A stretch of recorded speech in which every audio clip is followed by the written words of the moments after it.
guys, so this is Eric Weingartner with Weingartner Racing. It is Christmas Eve, so I want to wish you all a Merry Christmas. Today's video is a very special one. It's definitely technical.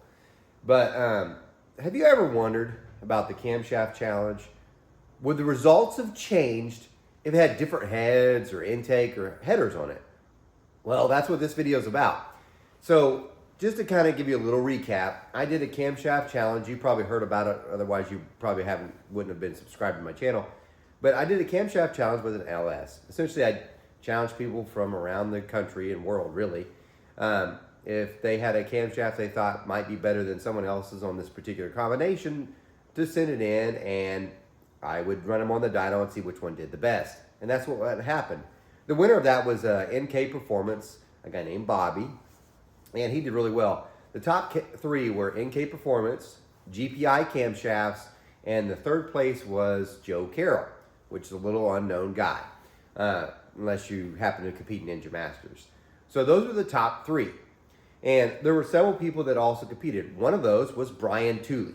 Now, he entered anonymously, so if you ever watched and you're trying to pay attention to what was going on, he entered anonymously, and the reason for that is because he didn't want to be inundated with people asking questions about it until it was happening. He said, go ahead and put out my name after it came out, or after the competition started. He just didn't want to be bombarded. Totally understandable.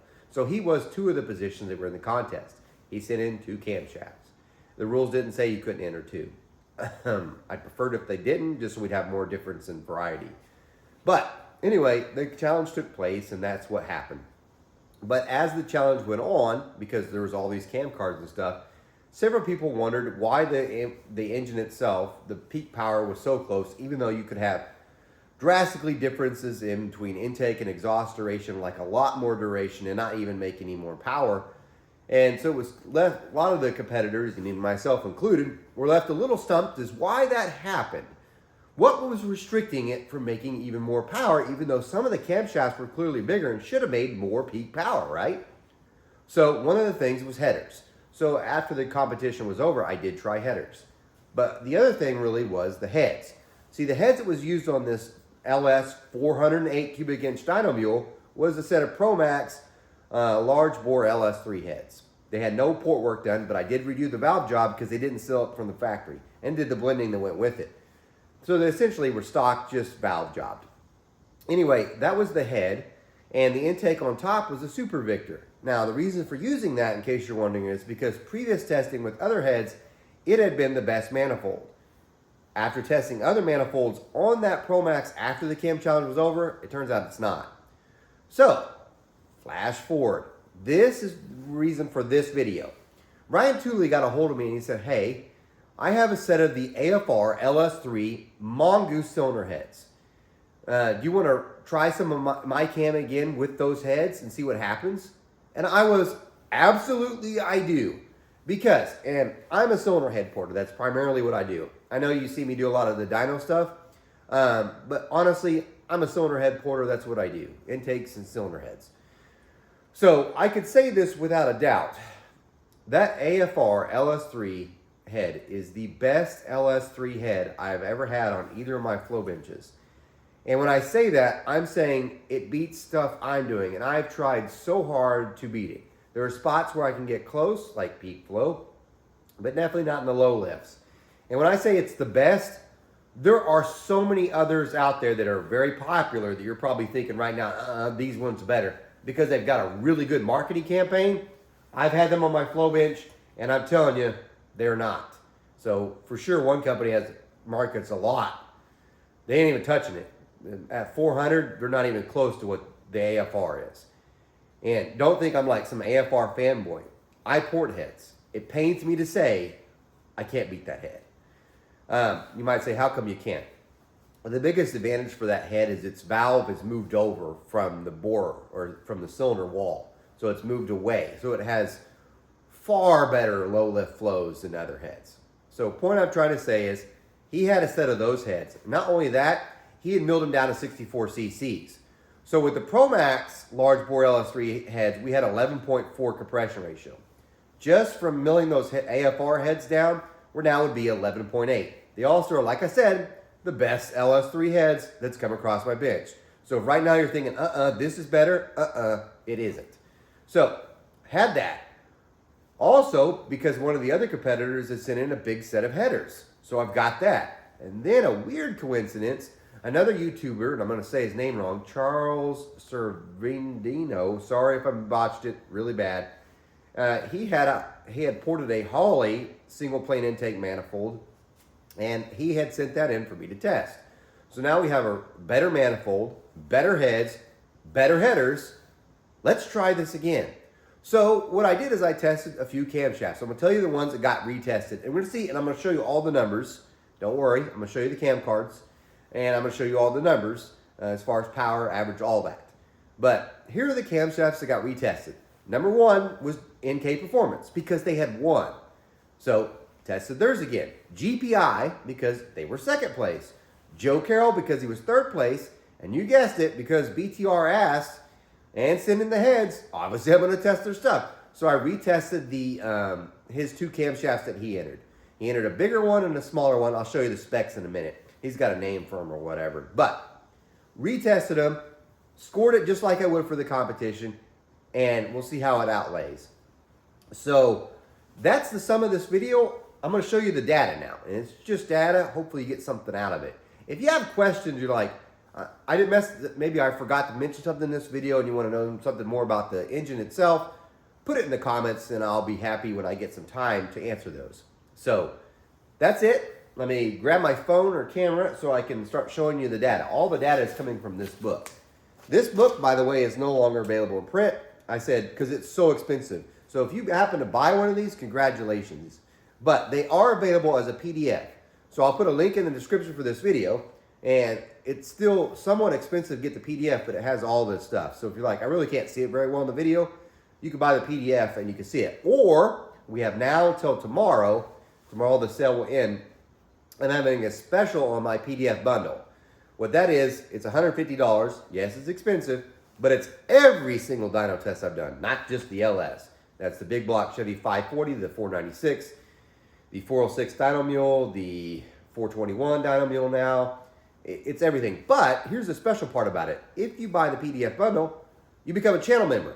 And that means and it's only good for 1 year, but that means you get all the future dyno tests that will happen in 2025, which should be the small block Ford Cam Challenge that'll be coming up in February, March. But anyway, let me grab the camera. I'll start showing you cam cards first, and then the other stuff that goes with it, just the data.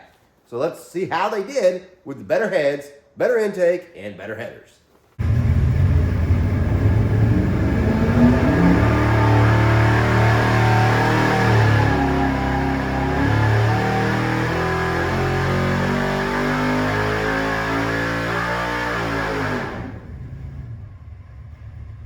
Real quickly before I begin, this is more out of curiosity. I'm curious, put in the comments if you have RC Cola in your area. I'm a huge RC Cola fan. I like it much better than Coca-Cola or Pepsi, but they're actually much harder to find. This time we actually got at Brahms. That's an Oklahoma thing, Texas thing. But I'm just more curious. But anyway, to the data. So we'll start off with some cam cards and look at some stuff, and actually flow numbers. So this is this is to show you the difference in the heads itself. This was the Pro Max head. So this was the head that was used in the challenge. And all the measurements are here in case you can, and I will slowly just pan through so you guys can kind of see in case you want to stop and pause. But essentially it flowed 376 at 700 and 366 at 650 and 272 at 4. So that was the head that was used for the cam challenge in case you're wondering. But to the cam cards now, and then we'll down results. So we'll start with GPIs first. This is GPIs. Now remember, they finished second. Their camshaft had 247 degrees on intake duration, 263 on exhaust, and its lobe separation was 109 with 4 degrees advance built in it. It also had 654 lift and 645 in exhaust. This is what it did with those Pro Max heads. Let me move my RC out of the way here. Let me go to the second run. I forgot I put 2 on this one. You could tell it made 660. So not bad, really good power there, right? And the torque was pretty good to it, 559, so really good. So that's GPI's camshaft. Now for Joe's, because he placed third. So let's go to his camshaft. His was a comp piece. His was 235 degrees of duration on intake, 247 on exhaust, 108 lobe separation, 638 lift. Okay, feel free to pause on that. How did he do as far as power with the Promax heads? Well, he had made 648 at 6,500 RPM, and his torque checked in at right at almost 560. So pretty good there. Now for Brian Tooley's. Now he entered 2 camshaft. This is actually the smaller one that he entered. So this is a BTR, you can see it there, 400 plus NA. This one is a 236 and a 250, guess it, because he doesn't put what it is on there. The lift is, this is from the lobe, but 636 lift with the 107, or 1.7, sorry, rocker ratio. 114 lobe separation. So that's his first one that he was entered. I'll show you a second one in a second. Here's what power it made. 650, you can call it 660.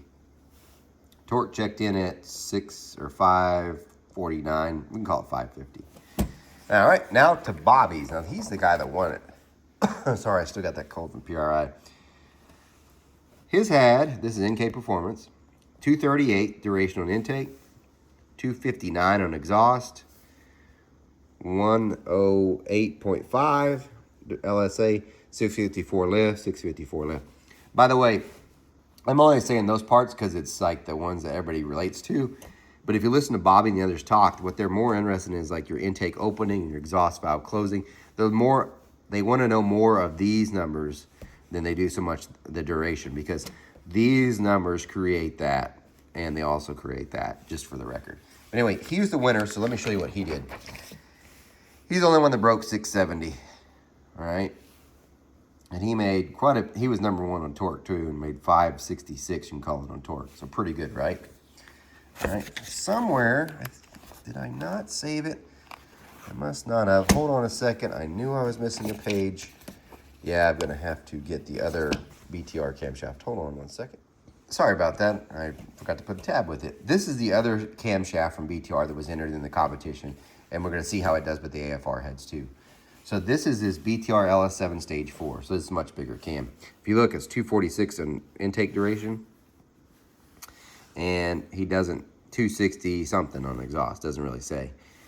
Your lobe separation was 111. Now this is tricky. It looks like 662 lift, but that's with a 1.8 rocker. We're actually with 1.7, so it's actually like lower, 630s or so. That's actually being used. Actually, he says he uses with a titanium valve. There was no titanium valves in this used. Those AFR heads, even the Promax head that he used with this, so on the challenge, this is how it did. Did it float valves? Absolutely not. His didn't. It made 660 right there, or 663, sorry. And then it made, torque wasn't that great, 542. So his torque was down. It was a much bigger camshaft, obviously. Now, excuse me. These were heavier valves. When he sent in the AFR heads, they actually had hollow stem 8mm valves. So that's all the cam challenge runs. Now we change the heads, cams, and intake. Let's check this out. So here are the AFR flow numbers. So you can go back, and I'm going to scroll through this real quick. I'm going to stop talking so you can kind of see all the measurements. That valve itself, just the intake valve alone, is like 20 grams lighter. But look at this flow. 289. So the other one did 272. This is at 4. 290. I'm telling you, there are very, very few heads, LS3 heads, that do that, period. And its peak flow is 385, and that's at 700. But look, 376 at 650. This thing's a beast. I mean, I'm not kidding when I say it's the best one I've had. It's CC'd at like 260, you get 256 CCs. So it's an actual small runner. Some of the ones you see that advertise heavily, they're a much larger runner, just to flow almost what this does. Anyway, and no, AFR didn't pay me to say that. So now we've got that Holly intake and the better headers, the bigger 2-inch headers, instead of the 1 3/4 that was used for the challenge. Now let's see these same camshafts redone. And guess what? I actually recorded some vacuum. So people kept asking me, how come you don't record the vacuum so I could see it, so I can get an idea of how good this camshaft is for idle and stuff. Here's the reason why I did on this, but I didn't for the challenge. If you change an intake manifold, you will change the amount of vacuum that the engine pulls. So this, although it sounds like, oh man, this is gonna help me figure out if this will work with my combination. If you have a different intake, it will pull more vacuum or less vacuum because of that. It can make as much of a difference as the camshaft can. So for instance, going from the Victor Jr. to this one, the Victor Jr. had more vacuum. It would be like a half an inch higher than the intake that was used here. So I know you wanted to see that, but unless you're running that same intake, it's pointless for you guys. But regardless, I recorded on here. So this is the first one. This is Joe Carroll's. Now, if you remember, he did about 640 at the Cam Challenge. So now we have the heads, intake, and headers. Let me get it to focus there. There we go. 681 now for horsepower, so it was a good jump.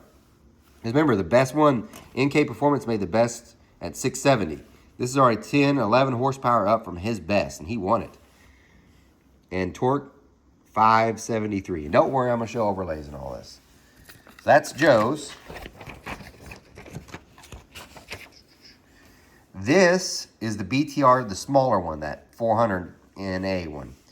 So you remember what he did before? 698. We're almost cracking 700. 566 torque. Way up. So he moved up a lot, and his vacuum 10.1 inches. So Joe actually pulled more vacuum. This is his smaller one. We'll get to a bigger one in just a second, as soon as I turn the page. This is his big one, the 242. 717. That's right, 717 horsepower. Remember, the best we'd ever made for the... All right, here's how they were scored at the competition. So with the competition engine, well, the Pro Max heads and all this, here's how each one was scored. There's 4 categories. You have average horsepower, peak torque, and average torque. You're given a ranking. In the competition, since there are 23 cams, you've got to rank between 1 and 23. You can tell why NK Performance won. They had the best average horsepower, best peak torque, peak horsepower, best peak torque, best average torque. 1, 1, 1, 1. That was their rank.